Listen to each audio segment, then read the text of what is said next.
एक टोकरी भर मिट्टी हिंदी साहित्य के प्रारंभिक लेखक पंडित माधवराव सप्रे की एक प्रसिद्ध लघु कथा है, जिसे हिंदी की पहली कहानियों में से एक माना जाता है।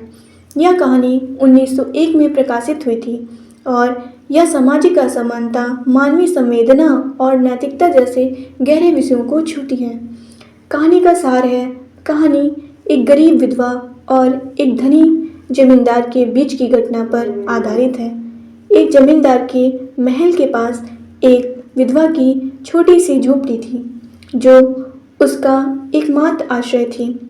जमींदार अपने महल का विस्तार करना चाहता था और बार बार विधवा से झोपड़ी खाली करने को कहता था, लेकिन उस झोपड़ी से विधवा का गहरा भावात्मक लगाव था, क्योंकि वहाँ उसके पति, बेटे और बहू की मृत्यु हुई थी और वह अब अपनी छोटी पोती के साथ वहाँ रहती थी। जमींदार ने अंततः अपनी शक्ति का प्रयोग कर विधवा को झोपड़ी से बेदखल कर दिया। एक दिन विधवा एक टोकरी लेकर जमींदार के पास आई और विनती की कि वह अपनी झोपड़ी की मिट्टी से एक टोकरी भर लेना चाहती है।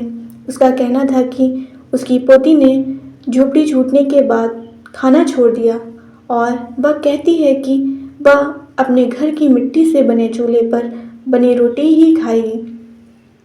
विधवा को उम्मीद थी कि इस मिट्टी से चूल्हा बनाकर वह अपनी पोती को फिर से खाने के लिए मना सकेगी। जमींदार ने उसकी विनती मान ली। विधवा ने टोकरी में मिट्टी भरी और जमींदार से कहा कि वह इसे थोड़ा छू दे ताकि वह इसे अपने सिर पर उठा सके। जमींदार ने टोकरी को उठाने की कोशिश की, लेकिन वह इतनी भारी थी कि उनकी सारी ताकत के बावजूद वह उसे हिला भी ना सके। तब विधवा ने कहा, महाराज, आपसे एक टोकरी भर मिट्टी नहीं उठाई जाती और इस झोपड़ी में जो हजारों टोकरियों मिट्टी है, इसका भार आप जन भर क्यों उठा सकेंगे? इस पर विचार करें। कहानी का संदेश है, विधवा के इन शब्दों से जमींदार का हृदय परिवर्तन हो गया। उसे अपनी गलती और अहंकार पर एहसास हुआ। उसने विधवा से माफ़ी मांगी और उसकी झोपड़ी उसे वापस लौटा दी। यह कहानी यह दर्शाती है कि धन और शक्ति से अधिक मानवीय संवेदना और नैतिकता का महत्व है। साथ ही यह उस गहरे लगाव को उजागर करती है जो गरीबों का अपने छोटे से आशियाने से होता है, जिसे अमीर अक्सर समझ नहीं पाते।